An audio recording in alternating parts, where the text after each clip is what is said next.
नमस्कार दर्शकों, आप सभी का स्वागत है हमारे इस कार्यक्रम में। दर्शकों, इस समय पूरे विश्व में बहुत अनिश्चितता का दौर है।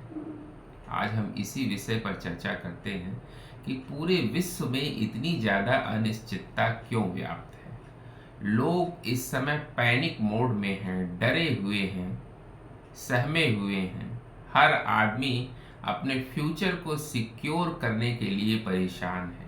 कहाँ इन्वेस्टमेंट करें, कहाँ ना करें, बैंक में पैसे रखें न रखें। आर्थिक अस्थिरता भी व्याप्त है। महामंदी की एक डर सा लोगों के अंदर बैठा हुआ है कि एक बहुत बड़ी मंदी जो है वो परेशान करने वाली है। तो लोग काफ़ी ज़्यादा अनस्टेबल इस समय हो गए हैं। कारण इस समय प्लेनेटरी इक्वेशंस हैं। हमने पीछे कई वीडियो में चर्चा की है। आप देखिए कि इस समय जुलाई तक का जो समय है ये बड़ा क्रिटिकल है। जुलाई तक का जो समय है उसमें राहु की बहुत बड़ी भूमिका है इस समय पैनिक सिचुएशन को क्रिएट करने की और अनस्टेबल पोजीशन क्रिएट करने की। एक्चुअली राहु इस समय शनि की राशि में संचरण कर रहे हैं। कुंभ राशि में राहु हैं और अपने ही नक्षत्र सद्भिषा नक्षत्र में है। साथ ही साथ केतु भी अपना प्रभाव दे रहे हैं। केतु इस समय सिंह राशि में है और मघा नक्षत्र में है, वो भी अपने ही नक्षत्र में है। ये दोनों ग्रह जो है मिलकर कियोस की सिचुएशन क्रिएट कर रहे हैं। एक पैनिक मोड आप देखिए पूरे विश्व में आपाधापी का माहौल बना हुआ है और भारत भी इसमें पीछे नहीं है। हालांकि अगर कंपैरेटिवली हम देखें तो भारत विश्व में एक मजबूत स्थिति में खड़ा है, क्योंकि भारत की जो महादशा चल रही है, भारतवर्ष की कुंडली अगर हम देखें तो वो वृषभ लग्न की कुंडली बनती है और वृषभ लग्न में इस समय भारतवर्ष की मंगल की महादशा चल रही है और मंगल की महादशा में राहु की अंतर्दशा भी चल रही है। तो भारत की जब से मंगल की महादशा शुरू हुई है, भारत, आप ये फील कर रहे होंगे पिछले सितंबर से कि भारत इस समय काफ़ी स्टेबल पोजीशन में है। इस समय भारत बहुत पेशेंस से काम लेने की कोशिश कर रहा है और उसमें सफल भी है। विश्व के और देशों की अगर आप स्थिति देखें तो वो बहुत ही पैनिक कंडीशन वाली है। भारत में भी वो कंडीशन बन रही है लेकिन उतनी ज़्यादा बिगड़ने नहीं पा रही है। कारण क्या है कि भारत की जो महादशा चल रही है वो बहुत मजबूत चल रही है। हालांकि मंगल की महादशा में भारत को युद्ध कारक परिस्थितियों से गुजरना पड़ेगा। हमने पिछले कई वीडियो में इसकी चर्चा की है और ऐसी कंडीशन आगे बनेगी। हमारे पड़ोसी देश भारत को डिस्टर्ब करने की कोशिश करेंगे लेकिन वो इसमें बहुत ज़्यादा सफल नहीं हो पाएंगे, क्योंकि भारत इस समय पेशेंस से काम लेगा और उसका मुंह तोड़ जवाब भी देगा। तो हम आज बात कर रहे हैं कि भारत में इतनी ज़्यादा जो पैनिक सिचुएशन क्रिएट हुई है ये कितना समय तक सरवाइव करेगी। इसका जवाब है लगभग 2026 पूरा समझ लीजिए, जिसमें जुलाई तक का जो समय है ये बड़ा टिपिकल है।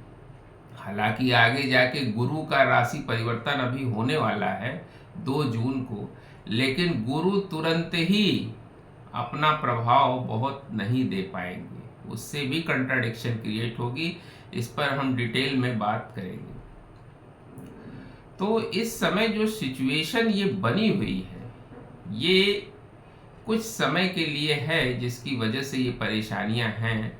और जो पैनिक सिचुएशन अभी आपने देखा कि एलपीजी क्राइसिस को लेकर अभी ज़्यादा समय नहीं बीता है, 1-2 महीने की ही बात है। एलपीजी क्राइसिस को लेकर कितने ज़्यादा इंडक्शन बाजार में बिक गए, जैसे लगा कि अब तो सिलेंडर कभी मिलेगा ही नहीं। और इंडक्शन के दाम इतने ज़्यादा बढ़ गए कि शॉर्टेज उसको दिखा दिया गया कि अब तो इंडक्शन मार्केट में है ही नहीं है। इतनी पैनिक सिचुएशन क्रिएट हो गई और धीरे धीरे आप देखिए कि एलपीजी की क्राइसिस अब सामान्य हो रही है। वही कंडीशन अब जो है फ्यूल क्राइसिस को लेकर है। आप देखिए अपने अपने अपने शहरों में कि पेट्रोल पंप पर बहुत ज़्यादा लाइन लगने लगी है। पेट्रोल लेने के लिए लोगों को घंटों खड़ा रहना पड़ रहा है। कारण क्या है? Panic situation. जिसको पेट्रोल डीजल की ज़रूरत नहीं भी है वो भी वहाँ लाइन में लग जा रहा है। पहले लोग थोड़ा भी पेट्रोल रहे तो काम अपना चला लेते थे, अब क्या है, हर आदमी अपना टैंक फुल कराने लगा है। थोड़ा भी कम हो जाता है फिर फुल कराने के लिए लाइन में लग जाता है। कि मतलब ऐसी कंडीशन बनी हुई है कि जैसे लगता है कि पेट्रोल डीजल अब मिलेगा ही नहीं। अच्छा, कुछ लोग तो अब ईवी की तरफ शिफ्ट होने लगे हैं। हमें लगता है कि वही ईवी की कंडीशन जो है वो इंडक्शन वाली ना हो जाए।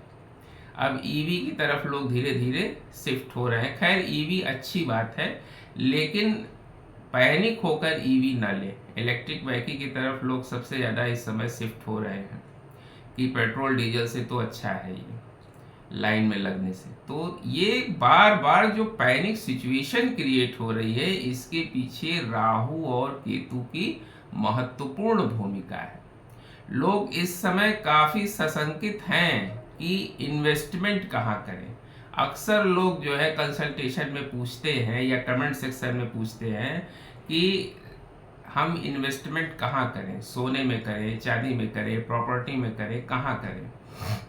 हमने उनको स्पष्ट शब्दों में बताया है कि जुलाई तक अभी आप शांति बनाए रखें। इस समय ये समय इन्वेस्टमेंट का नहीं है।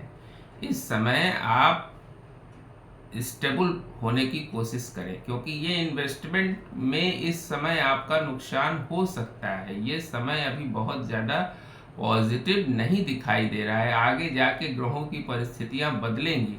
ऐसा नहीं है कि हमेशा ऐसे ही रहेगा। आगे जाके जब ग्रहों की परिस्थितियां बदलेंगी तो चीज़ें धीरे धीरे सामान्य हो जाएंगी। और एक बात आपको स्पष्ट रूप से बता दें कि भारत की स्थिति पूरे विश्व में सबसे ज़्यादा स्टेबल होगी आने वाले समय में। भारत बहुत ही मजबूत स्थिति में रहेगा और बहुत पेशेंस से काम लेगा। ऐसा नहीं है कि भारत में परेशानियां नहीं आएंगी या नहीं आ रही हैं, आ रही हैं और वो सॉल्व भी हो रही हैं, क्योंकि यहाँ गवर्नमेंट बहुत बुद्धिमत्ता से अपने डिसीजन ले रही है। हम यहाँ किसी पार्टी को समर्थन नहीं दे रहे हैं। आप खुद देखिए कि विश्व में भारत की स्थिति जो है वो बहुत ही मजबूत है और आगे भी मजबूत रहेगी। क्योंकि प्लेनेटरी कॉम्बिनेशंस पूरे वर्ल्ड में काम करते हैं तो स्थितियां कमोबेश हर देश की खराब होती हैं, उससे प्रभावित हर देश होता है। लेकिन इतनी ज़्यादा पैनिक सिचुएशन भारत में क्रिएट नहीं होने पाएगी, उसको कंट्रोल कर लिया जा रहा है। क्योंकि शनि जो है इस समय मीन राशि में संचरण कर रहे हैं और रेवती नक्षत्र में हैं। तो इस समय आप देखिएगा कि अभी अक्टूबर तक जो है ऐसी सिचुएशन बनेगी कि महंगाई लोगों को परेशान कर सकती है, अनएम्प्लॉयमेंट लोगों को परेशान कर सकता है। लेकिन ये कुछ समय के लिए ही होगा, उसके बाद चीज़ें धीरे धीरे सामान्य होनी शुरू हो जाएगी। तो इस समय आप बहुत ज़्यादा पैनिक मोड में बिल्कुल भी ना आएं, क्योंकि पैनिक मोड में आकर आप अनावश्यक अपना नुकसान ना करें। इन्वेस्टमेंट की जहाँ तक बात है तो अभी थोड़ा ठहर जाए, क्योंकि ये समय नुकसान करा सकता है। आप उल्टे सीधे इन्वेस्टमेंट करिएगा, जिससे जो है अभी आप देख रहे हैं मार्केट में कितना ज़्यादा फ्लक्चुएशन है, तो उससे आप इस समय बचें। उम्मीद करते हैं दर्शकों हमारा वीडियो आपको ज़रूर इन्फॉर्मेटिव लगा होगा। मिलते हैं आपसे अगले वीडियो में किसी नए विषय के साथ। तब तक के लिए हमें आज्ञा दीजिए। नमस्कार।